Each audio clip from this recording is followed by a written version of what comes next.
Vous êtes prêts? T'es prêt? Ouais. Je le prends mal, ça. Je m'attendais pas.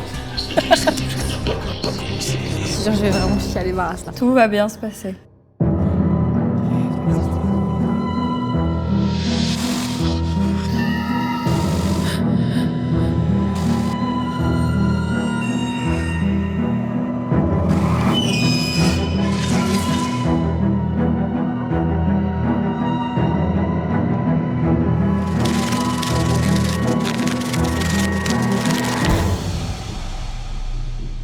Incroyable.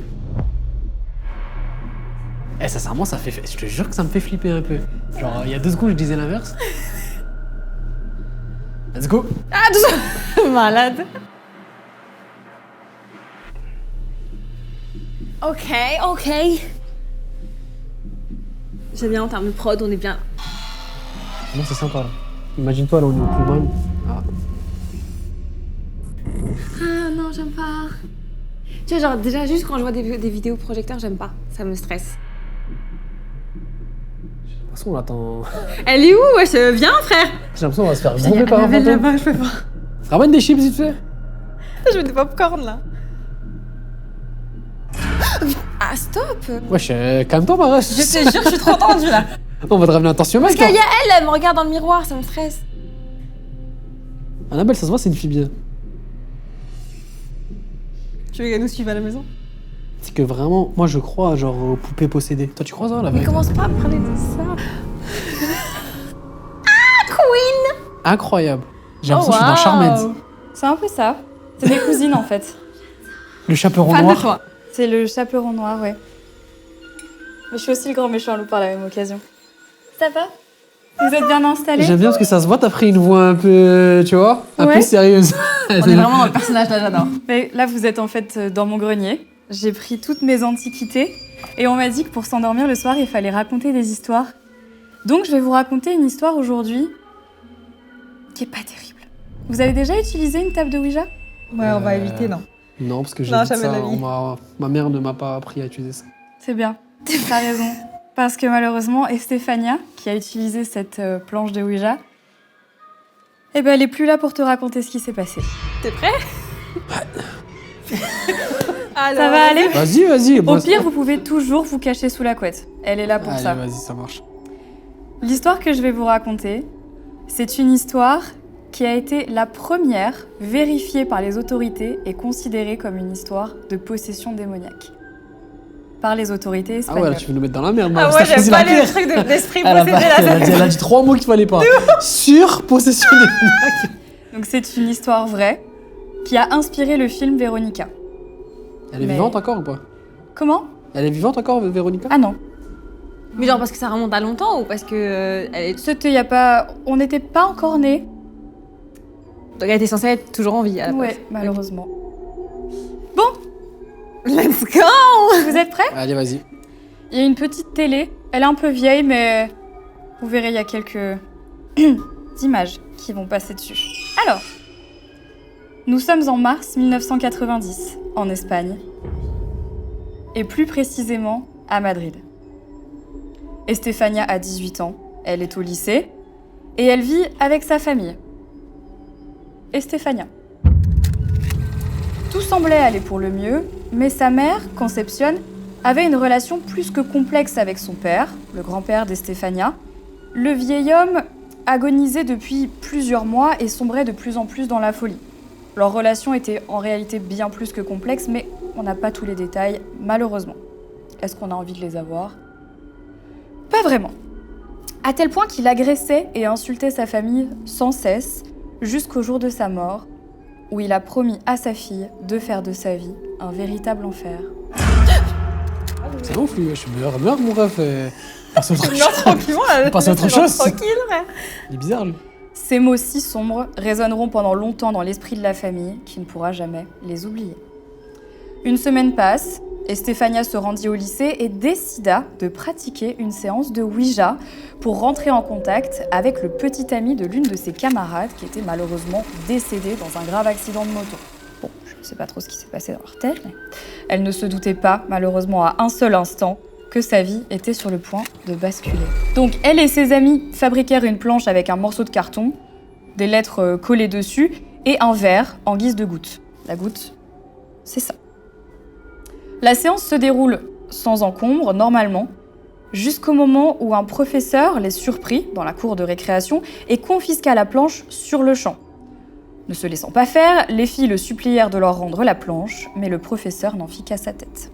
En colère et bien décidé à s'en débarrasser, il brisa la planche en deux et lança le verre le plus loin possible, et celui-ci explosa en 1000 morceaux sur le sol de la cour. C'est le problème, ça. Je m'attendais pas à ça. C'est nerveux. Mais l'impensable se produisit. Une fumée noire s'échappa du verre brisé, s'éleva dans les airs pour aller s'introduire dans le nez d'Estefania. Ses amis effrayés hurlèrent et le professeur ne bougea pas d'un pouce, lui-même pétrifié devant la scène. Mais genre, il y avait des témoins et tout, il y a des gens, ils ont vu ça. Toute genre. la cour de récréation. Là, j'arrive pas à croire que c'est vrai, c'est trop bizarre cette Ouais, c'est histoire. un truc de fou quand même, la fumée comme ça. Mais ce n'est pas la première fois qu'Estefania participait à une séance de Ouija. En fait, à vrai dire, c'est une pratique qui était assez récurrente dans son quotidien et dans sa famille. Mais elle n'avait jamais été confrontée à cela. Jamais. Et elle n'était pas au bout de ses peines. Quelque temps après cette fameuse séance, elle fut témoin de phénomènes auxquels elle n'aurait jamais imaginé être confrontée un jour. La nuit, dès qu'elle éteignait les lumières de sa chambre, elle n'était plus vraiment seule. Car en effet, de longues silhouettes noires la regardaient et se tenaient autour d'elle en murmurant son prénom. Ah, je sais pas. Ces silhouettes, Estefania les voyait toutes les nuits, si bien qu'elle ne parvenait plus à dormir. Mais ce n'était pas le pire. Il arrivait même qu'elle soit prise de crises durant lesquelles elle perdait totalement le contrôle d'elle-même et devenait extrêmement agressive, à tel point que personne ne la reconnaissait. Parfois, elle était dotée d'une force surhumaine et s'en prenait à ses frères et sœurs, car elle était en prise d'une rage folle, mais le pire était à venir. Par moments, Estefania parlait avec une voix grave et rauque, celle d'un vieil homme, et prononçait des insultes absolument abominables. Ah, c'était son oncle. Prise de convulsions et les yeux révulsés, de l'écume sortait de sa bouche. Apeurés et inquiets, ses parents contactèrent leur médecin, qui leur conseilla de faire interner leur fille dans un hôpital psychiatrique. Un vrai jeune frère. T'aurais fait quoi, toi, ta fille, si... Mais j'aurais ramené un imam, enfin, je sais pas, il faut faire un exorcisme. C'est vrai. Estefania alla donc d'établissement en établissement afin d'y être examinée, mais à chaque fois, les médecins n'arrivaient pas à mettre le doigt sur ce qui causait ces crises. Soudain, le 14 août 1991, alors qu'elle se trouvait à l'hôpital Gregorio Marañón, Estefania tomba dans un profond coma et mourut brusquement de manière totalement inattendue. Skino. Elle avait quel âge? Elle était jeune. Elle avait 19 ans. 19 ans. Je savais pas que les genoux, ils pouvaient tuer genre les personnes qui les possédaient. Bah, 19 ans. Putain, c'est une dinguerie, hein. À 19 ans, ça t'arrive. C'est un peu jeune. Un peu beaucoup quand même. Bah oui. Surtout pour un mec qui n'était pas le sien, précise. Parce que du coup, elle voulait rentrer en contact avec le petit ami d'une de ses amies, mais Mais c'est pas le mec qui l'a possédé, c'est un autre délire. On sait pas. Non, mais ça part de là, en fait. Oui, Ça part de là. Oui. Mais juste un truc. Genre, pourquoi, en fait, ce petit Elle ami voulait faire ça cette manière. Elle est curieuse aussi, je trouve. Un peu. Ouais, elle est curieuse, quand même. Était, du coup. Pour les médecins, sa mort était un véritable mystère, car rien ne laissait penser qu'elle allait passer de l'autre côté. Les médecins qui examinèrent son corps, les docteurs Pedro Cabeza et Gregorio Arroyo, décrivirent sa mort comme soudaine et suspecte. Même l'autopsie n'a rien révélé. La cause de l'arrêt cardiaque a donc été inscrite dans le rapport médical sans grande conviction. Mais la chose qui hantait Estefania n'avait pas disparu avec elle, malheureusement. Ça aurait été trop facile. Elle était restée dans l'appartement des Gutiérrez et était sur le point de faire de leur vie un véritable enfer. Genre, je vais vraiment chialer ma race là. Tout va bien se passer. En plus, la meuf, la vérité, elle te ressemble un peu, marrant. Arrête! Ah, tu sais même pas à quoi elle ressemble. Mais si, On a vu Non, sa mais elle était photo. petite, non, mais elle était petite. la vérité, elle te ressemble Non. un peu. Maintenant, La première nuit sans leur fille fut un cauchemar pour les parents. Le chagrin était omniprésent, mais il ne s'agissait pas vraiment de leur chagrin. En tout cas, pas seulement.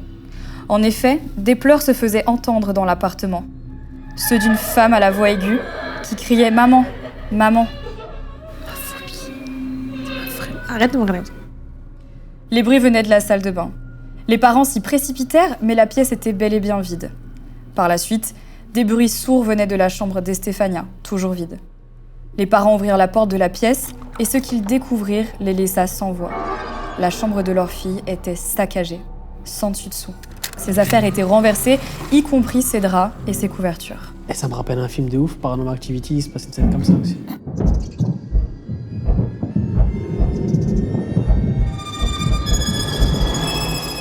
Mais les phénomènes ne s'arrêtèrent pas là. Des coups se mirent à résonner dans le couloir étroit et se rapprochèrent de la chambre des parents. Les coups s'arrêtèrent devant la porte et un rire à glacer le sang retentit.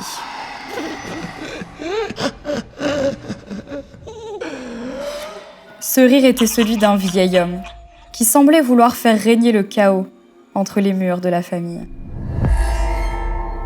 S'ensuivirent de nombreux phénomènes inexplicables et tout aussi effrayants les uns que les autres. Des voix se faisaient de plus en plus entendre, surtout dans la salle de bain qui était la pièce la plus suspecte de l'appartement. De brusques chutes de température se faisaient également ressentir à cet endroit et à de multiples reprises.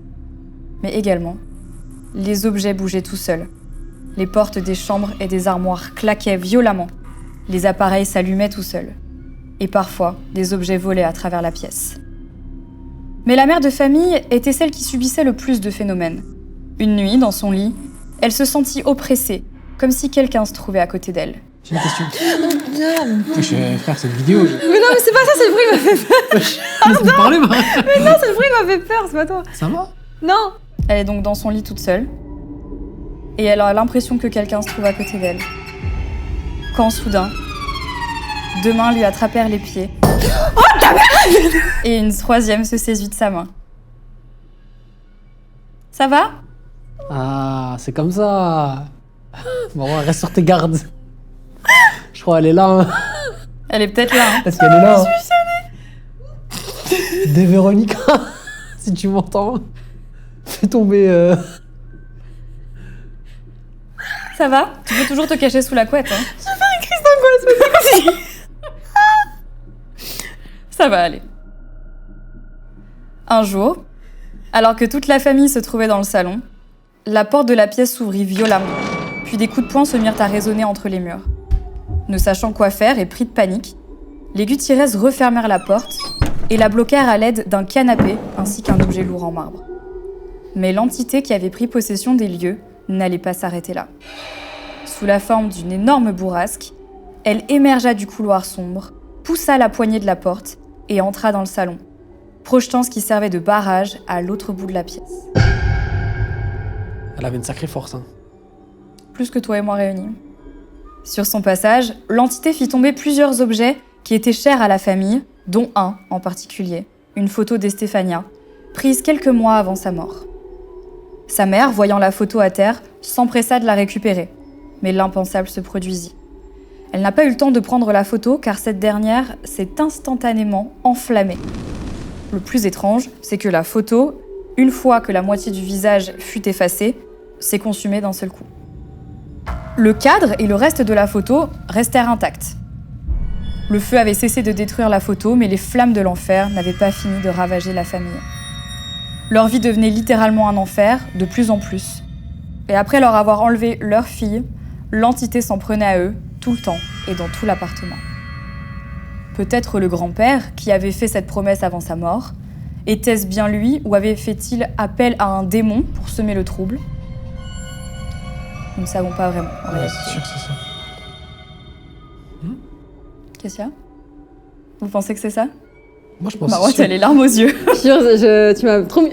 Wesh. C'est la vraie photo qui a brûlé? La moitié du visage était brûlée et l'autre moitié n'était pas brûlée et le feu s'est arrêté. Les silhouettes noires apparaissent de plus en plus et rôdaient dans les couloirs et sur les murs. Même leurs alarmes détectaient des mouvements. Mais les Gutiérrez en étaient sûrs, il s'agissait de présences invisibles. Oh, mais ils te suivent, même tu déménages, ils te suivent. Là c'est trop tard. Là faut juste. Dans les murs, je peux plus, moi. Non, là, faut se poser avec eux. Là, Ah, faut accepter. Faut accepter le bail. Une conversation en fait, Ouais, voilà, une exactement. négociation finalement. Ça crée un repas. À chaque fois que les alarmes sonnaient, il n'y avait personne, de physique en tout cas. Quelqu'un ou quelque chose était ici, avec eux, et pouvait les frôler, voire les toucher.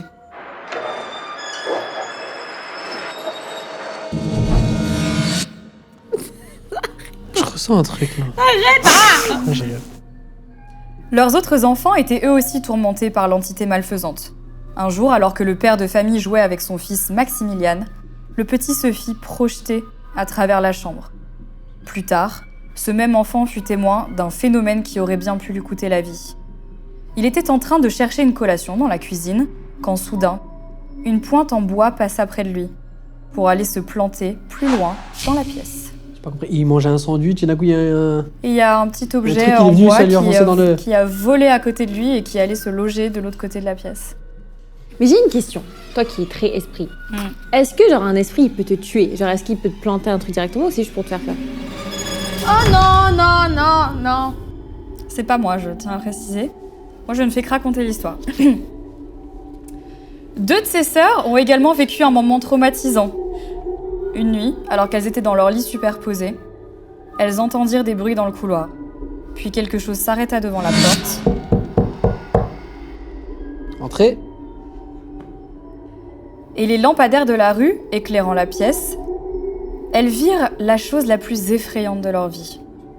Une forme humanoïde, la tête noire, sans yeux ni bouche, rampée sur le sol, dans leur direction.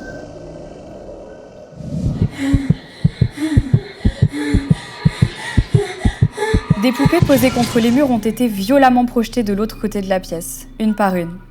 Puis, des cris et des coups se sont mis à résonner dans toute la pièce, comme si elles grondaient et tremblaient. Les parents, alertés par les cris de leurs deux filles, les ont retrouvées, recroquevillées dans leur lit, les poupées au sol. Tu m'étonnes.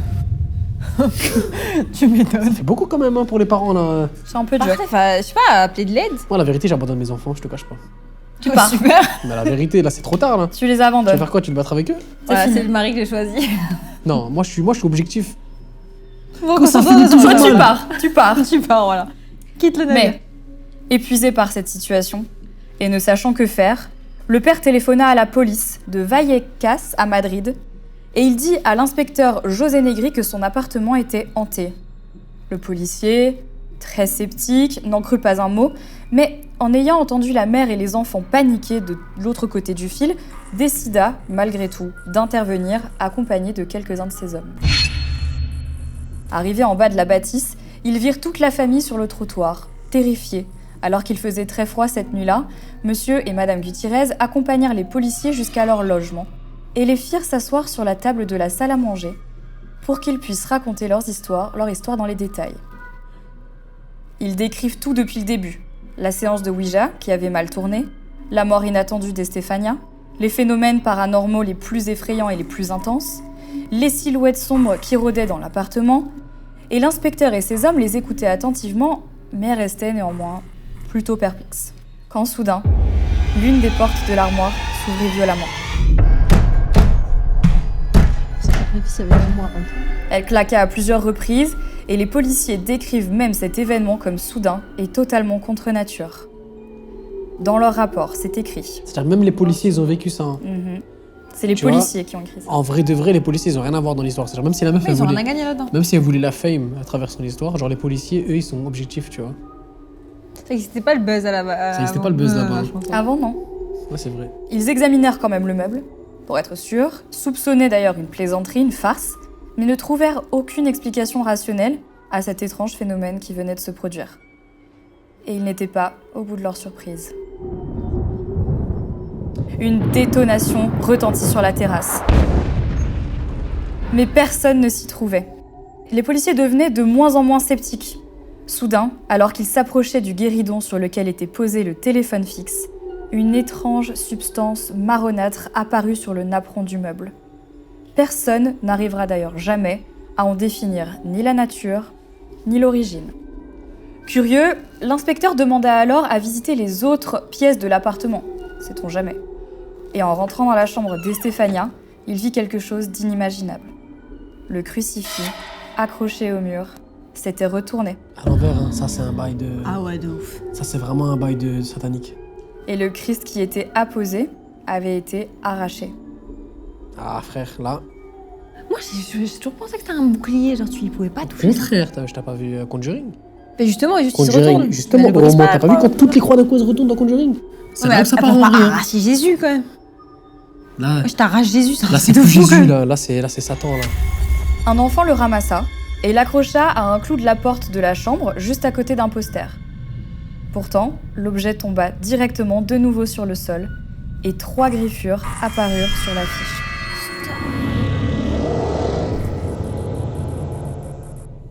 T'as jamais eu des griffeurs quand je t'ai levé le matin, la vérité? Ça t'est jamais arrivé? Si, ça m'est déjà arrivé. Toi aussi, non? Ouais, elle est trop connectée au paranormal. Si, ça m'est déjà arrivé. Moi, les griffures, Même moi, hein, ça m'est déjà c'est arrivé. que ça arrive. Le policier alla ensuite dans la salle de bain, la pièce la plus problématique de l'appartement selon la famille. À peine était-il entré dans la pièce qu'il se sentit pris d'une vague de froid intense qui le gela jusqu'aux os. Et tous ces détails et ces ressentis furent d'ailleurs notés dans son rapport qu'on peut retrouver aujourd'hui dans les archives.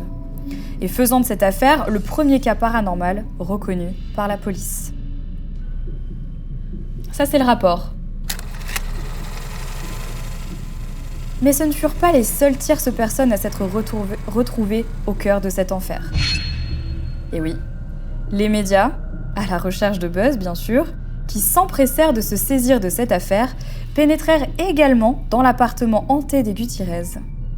À l'occasion d'un reportage, des caméras purent filmer ce qui semblait être la manifestation d'une entité malfaisante. Ils ont filmé le truc. Ils ont filmé. Donc je vous propose de regarder ces véritables images de ce phénomène qui laissera d'ailleurs les équipes de tournage espagnoles sans voix. Elle est complètement Je vais vraiment faire un cauchemar. possédée. Elle a un sourire gingivale. Il te rassure comme il peut. Mais Ouais, oui, je te ouais, rassure, ouais. là, je suis en train de te donner des Ouais. trucs, tu vois, terre à terre. C'est gentil, c'est adorable. Bon, allez, Finalement, Monsieur et Madame Gutiérrez décidèrent de vendre leur appartement. Leurs successeurs ne rapportèrent aucun phénomène. Pourtant, en 2006, un épisode d'une série télévisée, Quarto Milenio, fut tourné dans l'ancien domicile de la famille Gutiérrez. comme par hasard. L'équipe parvint à enregistrer des voix qui chuchotaient. Attention, ça on n'a pas commencé. C'est du type le début.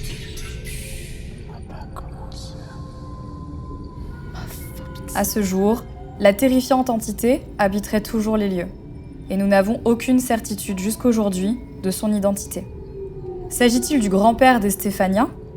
Je pense que vous n'avez pas à vous inquiéter parce qu'il a déjà suffisamment fait souffrir sa famille, comme ça. Hein. Mais s'il s'agit d'une autre entité, méfiez-vous, car ça pourrait bientôt être votre tour.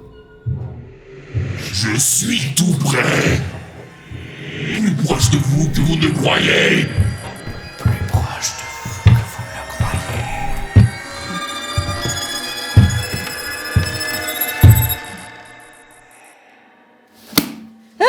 T'imagines à quoi il y a un gars là, il rentre comme ça, il reste. Tu peux enlever les images, ça suffit. On peut peut-être couper les images de l'exorcisme. Enfin, ah voilà. Alors, qu'en pensez-vous ? Là, mes orteils, ils sont comme ça. Pensez-vous que cette histoire est vraie ? Ah oui, de ouf. Moi, je pense qu'elle est vraie. Je pense qu'elle est vraie, tu vois. Mais pas tout. Genre quoi? Genre quoi ? Ouais. Genre, par exemple, le truc dans la cour de récré où d'un coup il y a un truc noir et tout qui sort, c'est quand même une dinguerie, ça, c'est vraiment. Mhm. Pour moi, ça, c'est un peu trop. J'avoue, ça fait un peu très sorti. Ça fait trop film fantastique, tu vois. Marvel. Moi, Genre, ça me choquerait pas. Tout est possible avec les esprits. Non, moi, j'y crois pas à ça. Après, tout le reste par rapport à Enfin, la attention, ne fille. dis jamais que tu crois pas à ça, parce qu'à un moment donné, ça peut arriver Non, dans je suis ta life. confiant. Je crois pas en ça. Et après, par rapport à ce qui s'est passé par rapport à la fille et le grand-père, Mhm. ça, moi, j'y crois. Il y a des délires de. Tu vois, il est pas reposé en paix, tu vois. Donc vous pensez que c'est l'esprit du grand-père qui est parti et qui voulait hanter la famille ou alors que c'est... Là, c'est clair, là. Franchement, il est rancunier de fou. Tu vois, qui dit avant de mourir, ouais, je vais venir te défoncer ta life. C'est Je ne horrible. sais pas, c'est très bizarre. Mais il aurait été fou. Je pense que sur la fin de sa vie, il était un peu fou, ouais. Un peu schizophrène, ce genre de choses. Mais alors, toute sa life, il était normal. Ouais.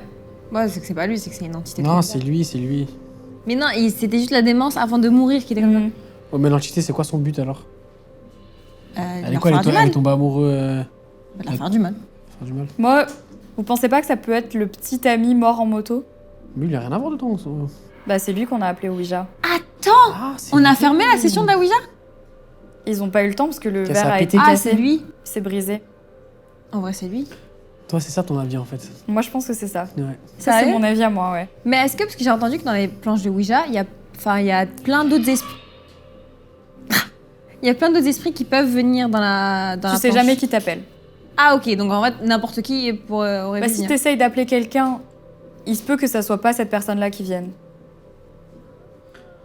Moi, perso, Ouija, j'y crois pas. Après. Tu crois pas à quoi? Je crois pas au Ouija. Genre, on se pose autour d'une table, on bouge un truc et un esprit qui arrive. Moi, j'y crois pas. tellement que je l'ai même pas touché depuis le début du tournage. Alors que c'est une fausse ou c'est une Ouais, vraie? c'est une vraie, mais je la touche pas. C'est une vraie? Mais vous êtes complètement starbé d'avoir fait ramener une planche de Ouija vraie dans le truc. Elle a Voilà. jamais été utilisée. Tu mais veux que pour la vidéo, je la touche ou pas? Moi, ça me Non, dérange. non, non, non, Non, non, non, touche pas. t'es maudit, je suis maudite, alors s'il te plaît. Qu'est-ce que tu racontes Non, tu touches Ma rien tête, ici. je vais le toucher. Mais vous la déplacez comment? Reste calme, respire. S'il te plaît, Hambouk, s'il te plaît. Fin de la vidéo, je te jette dessus.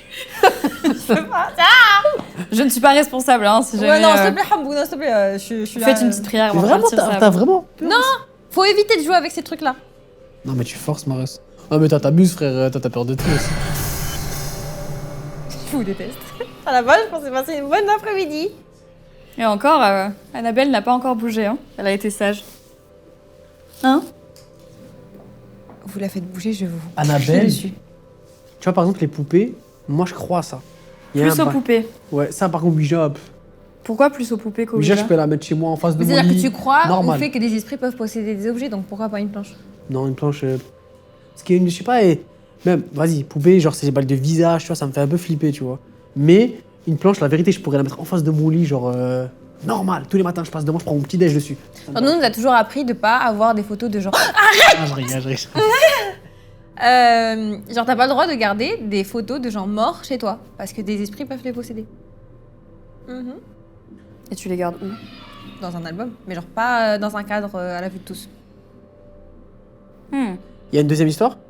Non. C'était la dernière? C'est bon, tu rentres à la maison là? Tu veux que je t'en raconte une autre? Non, si, la vérité, si. Très bien. J'en ai pas de toute façon. Ton livre, Il est grand, mais il y a qu'une histoire. Il y en a qu'une. le livre, en tout cas, il est tueur. Ah oui, il est beau, Il y a hein. rien à Ouais, dire. j'aime beaucoup bien ça. Voilà. Et tu fais très Charmed. Ouais. Ouais, de fou. Grave, très Piper. Ouais, très Piper, j'adore. Piper de fou. Bon, l'histoire était intéressante. Je pense que vous allez bien dormir.